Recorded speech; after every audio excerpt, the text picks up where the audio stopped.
Sabe, é fascinante pensar. Como é que uma lei que parece injusta pode ser mudada? A gente vai explorar hoje uma história incrível lá do livro de Números, que é, nossa, super antiga, mas extremamente atual. Ela mostra não só o que acontece quando alguém tem a coragem de desafiar o sistema, mas também como é crucial planejar o futuro, a liderança de uma nação inteira. Pois é, essas perguntas são o ponto de partida de tudo. Elas abrem a porta para a gente entender um verdadeiro drama sobre justiça, sobre legado e sobre a coragem necessária para lutar contra uma tradição que ameaçava apagar o nome de uma família, para sempre.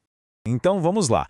A primeira parte dessa história toda foca em um grupo de mulheres que, olha, contra todas as probabilidades, resolveu bater de frente com o sistema da época. E o legal é que elas não são personagens anônimas, não. Os nomes delas foram registrados. Malá, Noa, Hogla, Milca e Tirza. Eram as 5 filhas de um homem chamado Zelofiade. É muito importante a gente ter esses nomes, sabe? Porque isso nos conecta com pessoas reais, de carne e osso, que estavam enfrentando um problema muito, mas muito concreto. E o problema delas era bem sério. Naquela cultura, a lei era super rígida. A herança passava apenas pela linhagem masculina. E o que acontece? O pai delas morreu sem deixar nenhum filho homem. Isso significava que tudo que ele construiu e até o nome da família simplesmente ia desaparecer, acabar. O que estava em jogo ali não era só um pedaço de terra, entende? Era o legado, a identidade, era o futuro inteiro daquela família.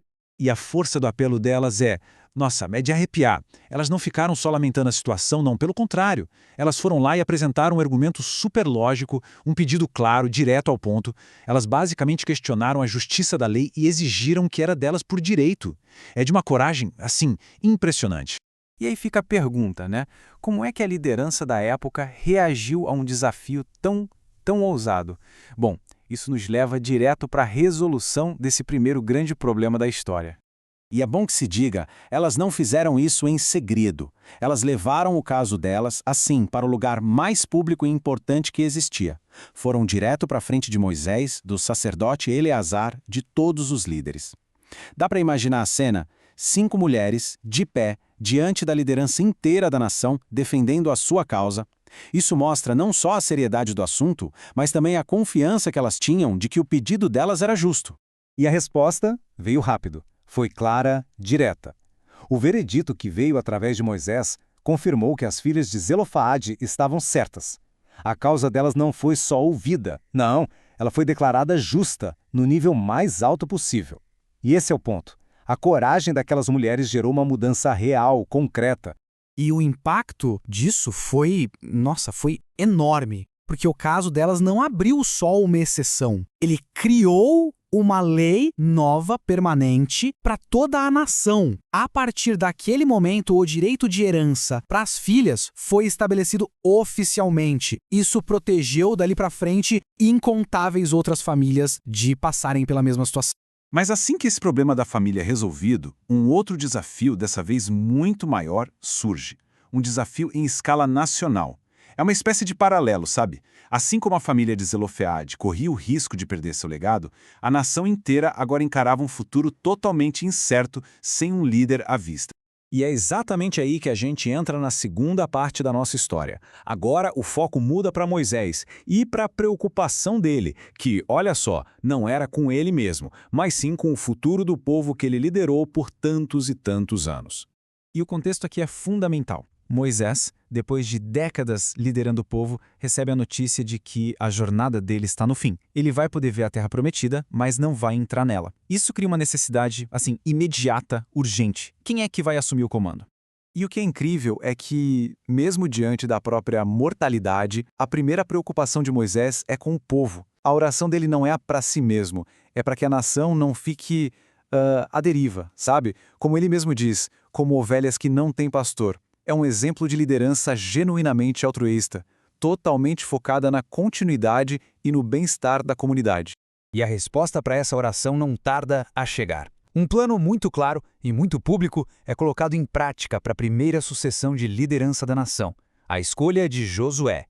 Então, a escolha de Deus recai sobre Josué, e a qualificação mais importante dele, que o texto faz questão de destacar, é que ele era um homem em quem há o Espírito. Isso mostra que o critério ali não era só habilidade militar ou política, mas sim uma capacitação que vinha do caráter, uma conexão espiritual. E essa transferência de autoridade é feita de forma totalmente pública. E isso é um ponto-chave. Primeiro, a seleção, com Moisés escolhendo Josué. Depois, a apresentação dele, diante de todo mundo. Em seguida, o comissionamento, quando Moisés coloca as mãos sobre ele, transferindo simbolicamente a autoridade. E por fim, o comando, a ordem dada publicamente. Cada passo foi pensado para que todo mundo visse e entendesse. Não há dúvida sobre quem é o novo líder. Exato. O ponto crucial aqui é que essa não foi uma decisão de bastidores feita em segredo. Essa transparência era fundamental. Fazendo a sucessão na frente de toda a comunidade, a liderança garantiu que não ia ter nenhuma dúvida sobre quem estava no comando. Isso foi essencial para evitar disputas pelo poder e para unir a nação em torno do novo líder, garantindo uma transição tranquila, estável. E no fim, essa história antiga deixa a gente com uma reflexão muito poderosa, né? Ela mostra que pessoas comuns podem sim desafiar o status quo e lutar por justiça. E também mostra que líderes de verdade precisam se preocupar com o futuro, com quem virá depois. Esses temas, justiça e sucessão, continuam super relevantes hoje. Fica a pergunta, onde mais a gente consegue ver esses mesmos padrões atemporais acontecendo no mundo de hoje? É algo, sem dúvida, para se pensar.